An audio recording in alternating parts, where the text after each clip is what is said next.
अभूतपूर्व, अनोखा, अद्वितीय, अविस्मरणीय यह पर हर बिहारवासी अपनी आंखों में कैद कर लेना चाहता है। बहुत स्वागत माननीय।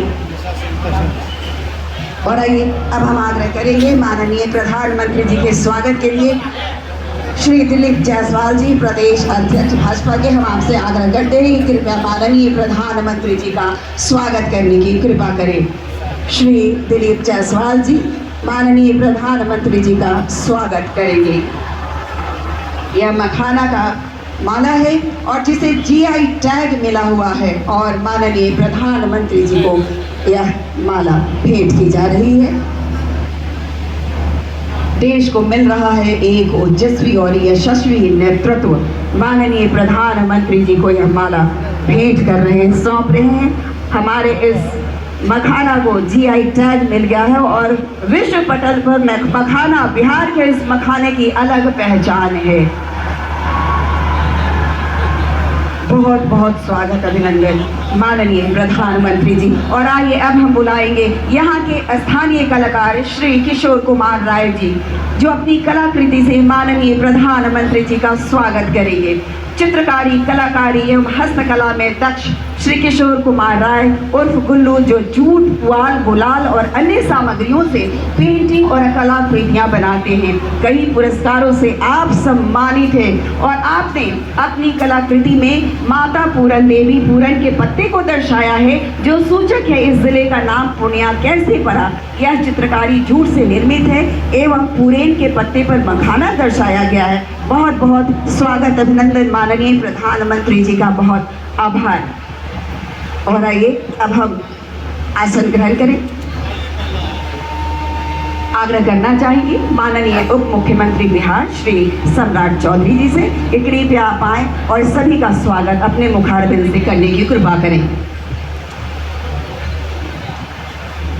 एक बार जोर से बोले भारत माता की। बहुत लेट हो गया है साथियों। मैं एक बार सिर्फ आग्रह करूंगा आप तमाम लोगों से कि आज पूर्णिया की इस पावन धरती पर देश के यशस्वी प्रधानमंत्री आदरणीय नरेंद्र मोदी जी आए हैं। पूरा पूर्णिया और पूरे बिहार के लोग ताली बजाकर उनका स्वागत करने का काम कीजिए साथियों। इस मंच पर उपस्थित बिहार के लोकप्रिय मुख्यमंत्री नीतीश कुमार जी, सम्मानित मंच और हमारे साथी और भारत सरकार के मंत्री राम मोहन नायडू जी का मैं विशेष तौर पर स्वागत करता हूं और यही आग्रह करता हूं कि इसी तरह प्रधानमंत्री जी लगातार बिहार आए और बिहार आकर लगभग 2 लाख करोड़ रुपया का शिलान्यास और उद्घाटन करने का काम किया है साथियों। आज लेट हो गया है साथियों। मैं फिर से प्रधानमंत्री जी का स्वागत करते हुए कि इस मंच पर आए, पूर्णिया की पावन धरती पर आए, मैं फिर से इनका स्वागत करते हुए अपनी बातों को विराम देता हूं। बहुत बहुत धन्यवाद। आपके स्वागत संबोधन के लिए अनेक अनेक आभार माननीय। और अब हम आग्रह करना चाहेंगे जो इस बिहार को बहुत ही प्रगति के रास्ते पर ले जा रहे हैं, माननीय मुख्यमंत्री बिहार श्री नीतीश कुमार। जोरदार तालियों से आप सब स्वागत करें माननीय का।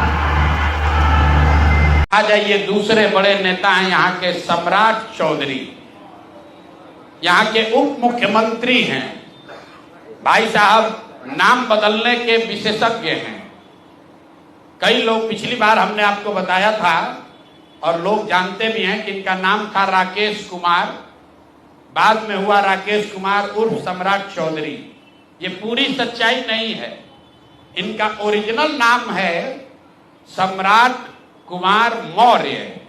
पहला नाम इनका है सम्राट कुमार मौर्य। 1998 में इन पर एक मर्डर का इल्जाम लगा।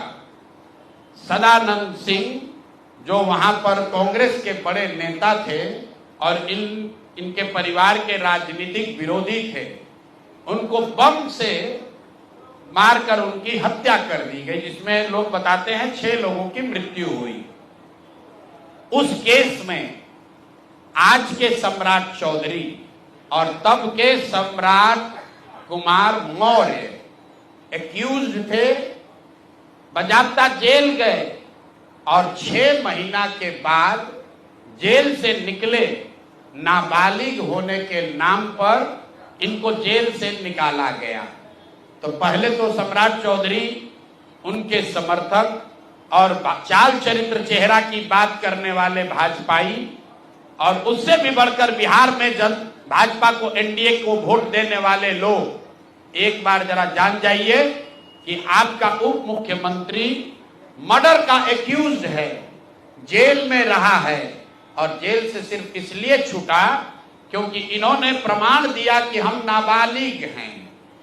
सदानंद सिंह, उनकी हत्या हुई जिसमें ये नामजद अभियुक्त है, जेल गए। अब दूसरी बात सुनिए, जब ये भाई साहब मंत्री बने, बिना विधानसभा विधान परिषद के सदस्य हुए, इनको मंत्री बनाया गया। तो जब मंत्री बने तो इन पर कम उम्र होने का एक केस हुआ जिसकी वजह से इनको बर्खास्त किया गया। ये बात तो सब लोग जानते हैं, और सम्राट चौधरी भी कहते रहे वो मामला तो पुराना है, सब सेटल हो गया है। अब क्या सेटल नहीं हुआ है वो हमसे सुन लीजिए। उस केस के पिटीशन में सुप्रीम कोर्ट में लिख के दिया गया कि इन्होंने जब मैट्रिक का एग्जाम दिया, तो मैट्रिक का एग्जाम इन्होंने दिया है सम्राट कुमार मौर्य के नाम से, और सुप्रीम कोर्ट के हलफनामे में यह लिखा गया कि सम्राट कुमार मौर्य उस समय के, इन्होंने इनका एडमिट कार्ड, इनका रोल नंबर, वो सब जारी किया, सुप्रीम कोर्ट के दस्तावेज में है। और बिहार विद्यालय परीक्षा समिति जो मैट्रिक का एग्जाम दे कराती है, इनसे पूछा गया सुप्रीम कोर्ट के द्वारा इनके पढ़ाई के एज के बारे में, क्योंकि मैट्रिक के सर्टिफिकेट को ही एज का दस्तावेज माना जाता है। तो उसमें बिहार विद्यालय परीक्षा समिति ने बताया कि सम्राट कुमार मौर्य करके जो विद्यार्थी मैट्रिक की परीक्षा पास करने का दावा कर रहे हैं, ये एक्चुअली 234 नंबर इनको आया था, ये मैट्रिक परीक्षा फेल हो गए थे। ऐसा हलफनामा सुप्रीम कोर्ट में दायर किया गया। तो इसको ध्यान रख लीजिए, 1998 में सुप्रीम कोर्ट में जो दस्तावेज जमा किया गया, जिसके आधार पर सुप्रीम कोर्ट ने इनके एज का निर्धारण किया, उस दस्तावेज के मुताबिक सम्राट कुमार मौर्य मैट्रिक का एग्जाम पास नहीं किए, उनको 234 नंबर आया, उनको फेल कर दिया गया। इसका दूसरा प्रमाण यह है कि 2010 में जब सम्राट चौधरी ने अपना हलफनामा दिया, तो उसमें लिखा कि मैं 7वीं पास हूं, 7वीं पास है। तो जो सुप्रीम कोर्ट में दस्तावेज है उसको सम्राट चौधरी ने भी 2010 में स्वीकार किया है।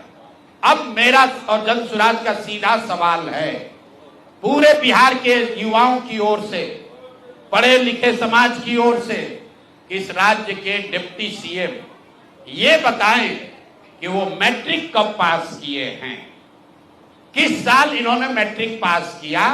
आप लोग पत्रकार बंधु उनसे खाली इतना पूछ लीजिए कि सर किस साल आप मैट्रिक पास किए हैं, क्योंकि 2010 के बाद मैट्रिक का एग्जाम दिए नहीं है। डिग्री लगाए हैं अपने हलफनामा में, फर्जी, वो कई बार चर्चा हो गई कि उनका जो डिग्री है वो फर्जी है, डॉक्टरेट कहाँ यूनिवर्सिटी ऑफ कैलिफोर्निया से किए हैं, वो सब बात छोड़ दीजिए।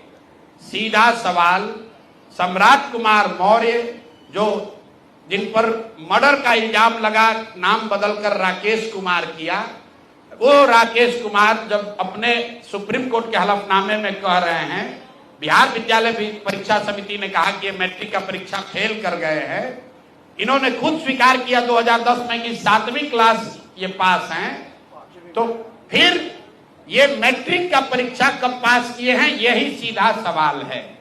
ये बहुत बड़ा बड़ा लंबा लंबा फेंकते हैं, कभी मुरेठा बांध कर, कभी मुरेठा खोल के।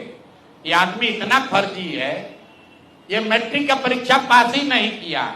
तो बिहार की जनता को ये जानकारी होनी चाहिए कि ये मैट्रिक भी पास नहीं किया है आदमी, और दावा कर रहा है कि हम डिलीट का डॉक्टरेट ऑफ लिटरेचर किए हैं यूनिवर्सिटी ऑफ कैलिफोर्निया से। आप बताइए कि बिहार में कोई अगर क्लर्क, कोई सिपाही, कोई अफसर अगर गलत डिग्री के साथ पकड़ लिया जाए, नौकरी तो जाएगी ही जाएगी, जेल भी जाएगा। ये आदमी डिप्टी सीएम है, फर्जीवाड़ा किया है, मर्डर के केस में जेल गया है, 7वीं पास होने का सर्टिफिकेट लिखा है अपने एफिडेविट में, और आज तक इलेक्शन कमीशन भी नहीं पूछ रहा है कि मेरे भाई तुम डिलीट कर लिए, मैट्रिक कब पास किए? क्या बिना मैट्रिक पास किए डिलीट कर लिए? तो ये इनसे सवाल है, आप लोग नहीं पूछिएगा तो इस बार जब हलफनामा लड़ने आएंगे चुनाव, तो इनका जो भी विरोधी होगा इनसे पूछेगा कि भैया मैट्रिक कब पास किया, उसका सर्टिफिकेट लगाओ। अपने चुनावी हलफनामा में भाई साहब 10वां 12वीं का बात नहीं करते हैं, सीधे बात किया कि हम ग्रेजुएशन किए हैं कामराज यूनिवर्सिटी से, जो है ही नहीं। उसके बाद कह दिया डॉक्टरेट ऑफ लिटरेचर कर लिए यूनिवर्सिटी ऑफ कैलिफोर्निया से। तो ये है हम लोग के नाम बदलू नेता सम्राट कुमार मौर्य उर्फ राकेश कुमार उर्फ सम्राट कुमार चौधरी उर्फ 7वीं फेल उर्फ यूनिवर्सिटी ऑफ कैलिफोर्निया से डॉक्टरेट ऑफ लिटरेचर करने वाले बिहार के उप मुख्यमंत्री, भाजपा के बड़े नेता। इनका देखिए चाल चरित्र और चेहरा, मर्डर के इल्जाम में जेल काट कर आया है। तो मेरे भाई भाजपा के जितने वोटर हो, आप राजद को कहते हो जंगल राज की बात, राजद वाले जंगल राज के लिए दोषी हैं, उसके लिए जनता ने उनको सत्ता से हटा दिया, लालू जी को जेल जाना पड़ा।